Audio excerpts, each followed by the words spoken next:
Imam MSI. Saya dosen tetap pada program studi Sistem Informasi Sekolah Tinggi Ilmu Manajemen Informatika Kreatindo Manokwari. Pada program studi Sistem Informasi, saya mengampu beberapa mata kuliah matematika dan statistika. Saat ini saya akan menjelaskan salah satu mata kuliah yang saya ampu, yaitu mata kuliah Statistik Terapan sebagai persyaratan pernyataan diri dosen unjuk kerja Tridharma Perguruan Tinggi atau PDD UKT PT, dengan tujuan untuk memenuhi persyaratan sertifikasi dosen pada gelombang pertama tahun 2005. Mata kuliah Statistik Terapan diberikan kepada mahasiswa program studi Sistem Informasi semester 2 dengan bobot 2 SKS yang dilaksanakan dalam 16 kali pertemuan tatap muka dengan rincian 14 kali pertemuan materi dan 2 kali pertemuan masing-masing ujian tengah semester dan ujian akhir semester. Dalam rencana pembelajaran semester atau RPS, mata kuliah Statistik Terapan memuat capaian pembelajaran lulusan program studi dan capaian pembelajaran mata kuliah. Saya akan memulai dari capaian pembelajaran lulusan atau CPL. CPL pertama menunjukkan sikap bertanggung jawab atas pekerjaan di bidang keahliannya secara mandiri. CPL 2 menguasai konsep statistika dan teknik penyelesaian masalah dengan statistika. CPL 3 mampu menunjukkan kinerja mandiri, bermutu dan terukur. CPL 4 mampu melakukan analisis untuk memecahkan masalah dengan metode statistika. Dan capaian pembelajaran mata kuliah yang akan dicapai adalah capaian pembelajaran mata kuliah pertama atau CPMK 1 menunjukkan sikap bertanggung jawab atas pekerjaan di bidang keahliannya secara mandiri. 2. CPMK 2 menguasai konsep statistika dan teknik penyelesaian masalah dengan statistika. CPMK 3 mampu menunjukkan kinerja mandiri, bermutu dan terukur. CPMK 4 mampu menganalisis permasalahan dengan metode statistika. Nah, penilaian yang saya gunakan di sini absensi 10%, tugas 20%, kuis 15%, ujian tengah semester 25% dan ujian akhir semester 30%. Nah, saat ini saya akan memperlihatkan video pembelajaran singkat pada pertemuan ke-6 dengan CPMK ke-4, CPL 4, yaitu mahasiswa diharapkan mampu menganalisis permasalahan dengan metode statistika. Hasil akhir yang diharapkan mahasiswa mampu menyelesaikan permasalahan setiap hari melalui perhitungan pemusatan data. Selamat pagi. Pagi, Ibu. Selamat pagi. Pagi, Ibu. Semua masih semangat ya? Hari ini ya kita pertemuan ke-6 mata kuliah Statistika Terapan. Bagaimana kabarnya hari ini? Baik, Ibu. Baik macam gitu. Bagaimana kabarnya hari ini? Baik, Ibu. Puji Tuhan. Sebagai orang yang percaya, sebelum kita memulai perkuliahan kita di pagi hari ini, mari kita berdoa menurut agama dan keyakinan kita masing-masing. Berdoa mulai. Berdoa selesai. Dengan capaian pembelajaran mata kuliah, ya kita mahasiswa mampu menganalisis persoalan menggunakan metode statistika. Nah, hari ini kita akan mempelajari ukuran pemusatan. Ya, di dalam ukuran pemusatan biasanya data-data yang memusat itu data yang kita hitung adalah nilai rata-rata, nilai median, atau nilai tengah dan nilai modus. Data itu ada data populasi dan data sampel. Kan populasi dan sampel Ibu sudah jelaskan ya. Pada pertemuan sebelumnya, ya pertemuan kedua Ibu sudah jelaskan mengenai data sampel dan data populasi. Kenapa kita harus menggunakan sampel dan populasi? Karena ukurannya berbeda. Nah, ada yang masih ingat apa itu populasi?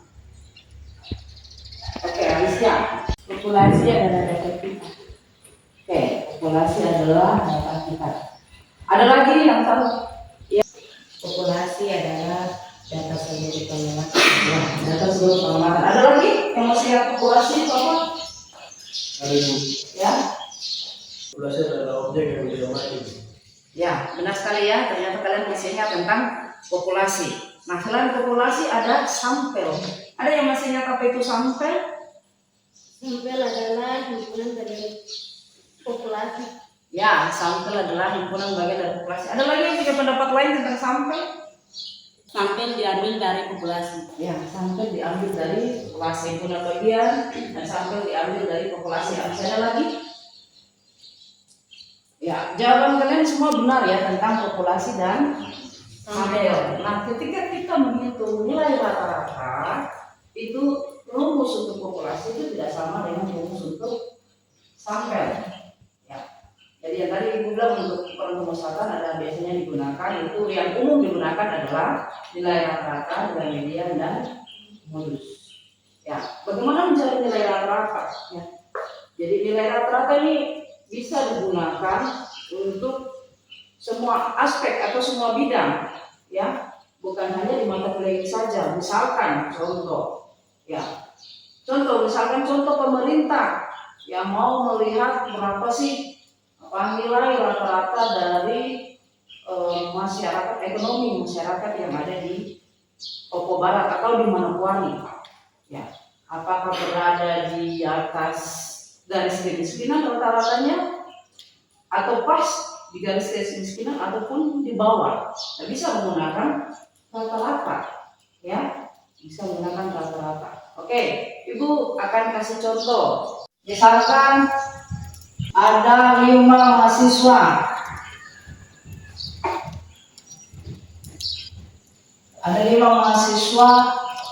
program studi sistem informasi.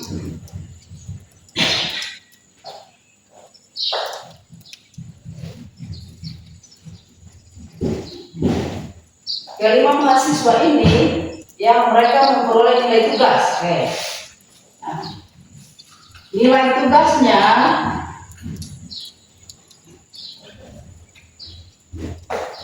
adalah sebagai berikut.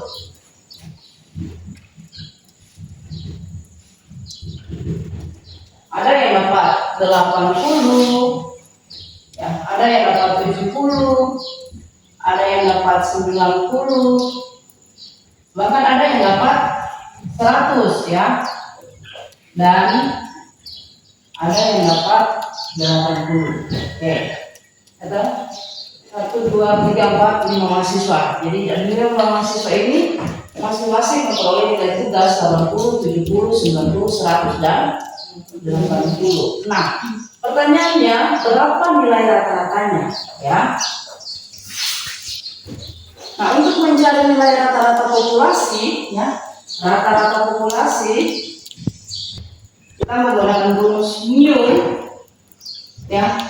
Mu sama dengan sigma I sama dengan 1 sampai n xi per n. Ini kalau rata-rata populasi, ya. Rata-rata sampel, kalau rata-rata sampel sama dengan 1 sampai n kecil. Kenapa n kecil? Karena dia sampel. Bedanya kalau populasi kita menggunakan n besar. Keseluruhannya xi per n. Bisa? Terus di sini diketahui, ya, x1 sama dengan 80, x2 70, x3 90, x4 100, x5 80. Oke. Nah, berarti kita punya n di sini berapa? 5, benar. N-nya sama dengan 5. Ditambah 90 ditambah 100 ditambah 80 per n-nya sama dengan 5. Bisa? Bisa mengerti? Oke, tinggal kita jumlahkan saja nih. 80 tambah 70 150. 150 ditambah 90 240, 80 420. ya.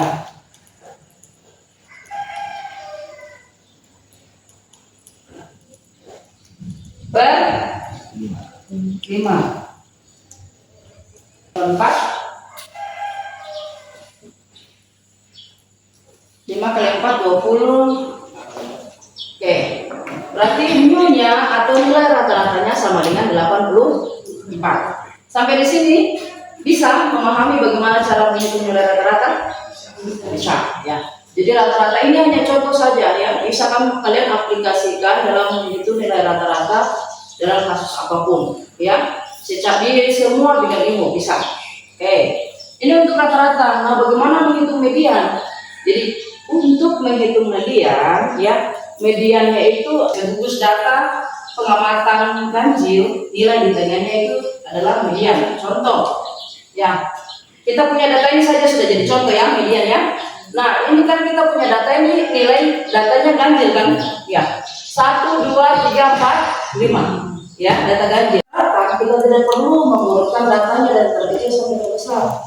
Tapi untuk mencari median wajib mengurutkan data dari terkecil sampai terbesar. Jadi dari sini kita urutkan dulu, yang terkecil adalah 70, kemudian 80, 90, 100 sampai dengan 80. Ini kalau median banyak data ganjil. Oke, sampai di sini paham? Ada pertanyaan? Ada Ibu. Ya. Pertanyaannya, bagaimana menentukan nilai median jika banyaknya pengamatan genap? Oke, bagaimana menentukan nilai median jika banyaknya pengamatan genap? Yang tadi kita hitung ini pengamatannya ganjil ya kan? Nah, untuk pengamatan genap itu sama. Kita harus urutkan dulu data dari terkecil sampai ke besar atau dari terbesar sampai ke kecil sama saja. Oke, kita punya data ini ganjil. Ya, misalkan kita punya data yang genap. Ya, misalkan kita punya data genap.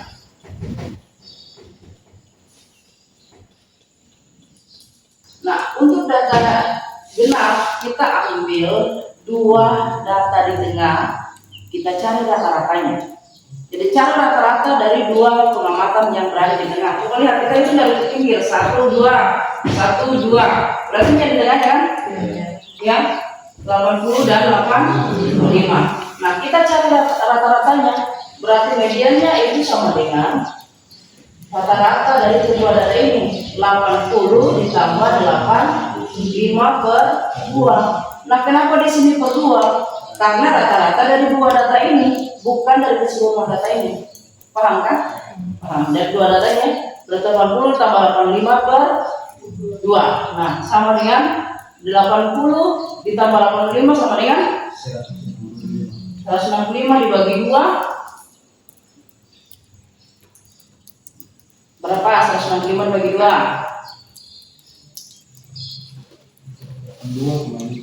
Oke, 82,5. Nah, inilah mediannya, beda ya.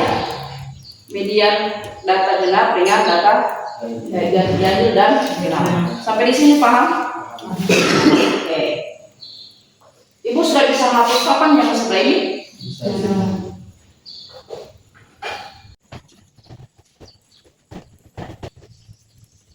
Ini adalah modus, ya. Modus, bukan modal dusta, ya. Modus. Ya, modus ini adalah yang banyaknya data atau data yang paling sering terjadi atau data yang frekuensinya paling tinggi. Nah, kita ambil dari data ini saja. Dari kita punya data ini, yang data awal tadi, ini ya. Data ada 70, yang tugas nih ya tadi ya. 70, 80, 80, 90, 100. Lihat, data yang 2. Nah, karena hanya ada 80, ya, maka modusnya adalah 80. Yang 70 kan hanya 1, ya. 91, 100, 100. 80 yang 2, berarti modusnya adalah 80. Nah, bagaimana kalau kita punya data? Misalkan Ibu, kita punya data nilai kuis, ya. Data nilai kuis. Ada 75, 85,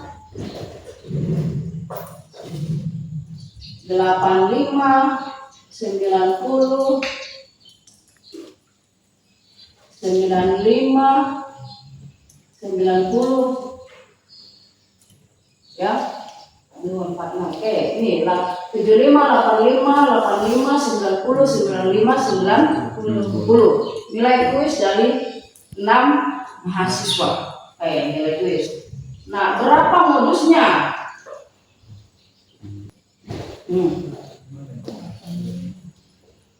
Berapa? 85 dan 90. Kenapa?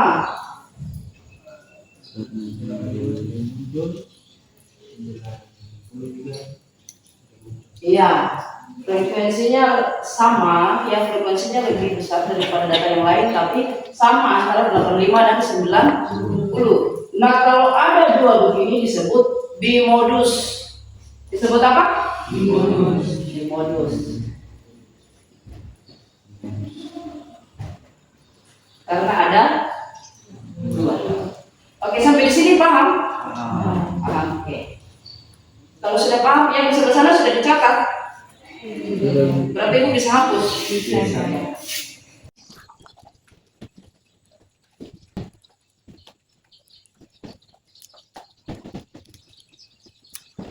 Tadi sudah paham kan?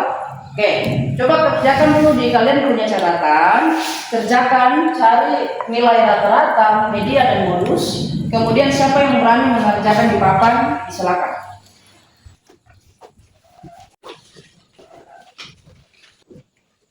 Oke, mari siapa yang sudah menyelesaikan kerjakan di bukunya bisa kerjakan di papan. Oh, kita tidak apa-apa, mari. Oke, silakan.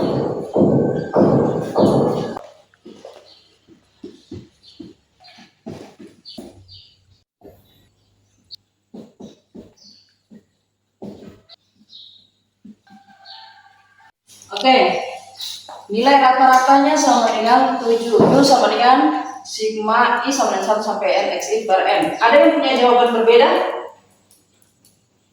Sama? Sama atau berbeda? Sama, oke. Jawabannya nilai rata-ratanya 7. Nah, nilai rata-rata sudah, median. Silakan, Brian. Median.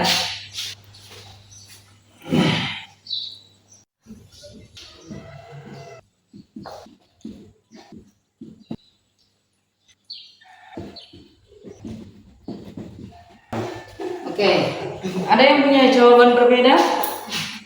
Median, ya, diurutkan dulu data dari yang terkecil sampai terbesar. Ya, sudah diurutkan, terus kita lihat apakah datanya ganjil atau genap. Ya, datanya 1, 2, 3, 4, 5, 6, berarti ada genap. Nah, karena datanya genap, berarti kita ambil nilai rata-rata dari data yang berada di tengah. Di tengah sini adalah 7 dan 7. 7 ditambah 7, 14 dibagi 2 sama dengan 7. Mediannya adalah 7. Oke, siapa yang mau maju ke depan menjawab modus? Oke, maju.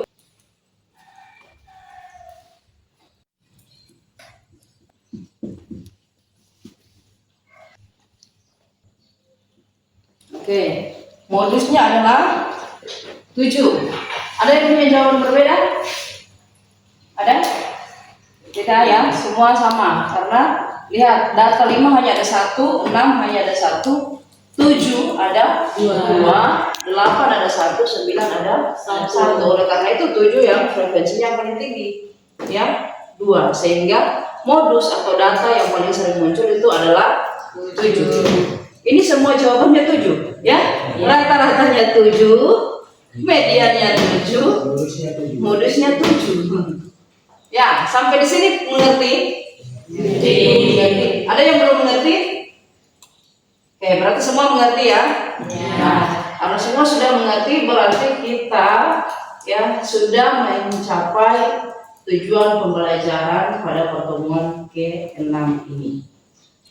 Ya, untuk pertemuan selanjutnya kita akan mempelajari ukuran keragaman. Tadi ukuran pemusakan, ya kan? Pertemuan selanjutnya kita akan mempelajari ukuran keragaman. Tadi di awal kita sudah berdoa, tetapi Ibu belum absen. Ya? Sekarang Ibu mau absen, ya. Oke. Oke, Ibu absen ya. Alicia, hadir. Amson, Hadir. Brian, Hadir. Bintano, Hadir. Nekma, Ebenezer, tidak, oke hadir. Emilia, hadir, oke. Evelyn, Hadir. Evita, Hadir. Vina, Hadir. Shirley. Hadir. Oke, dengan demikian berakhirlah pertemuan kita di hari ini. Sampai bertemu di pertemuan selanjutnya. Selamat pagi. Pagi, Bu.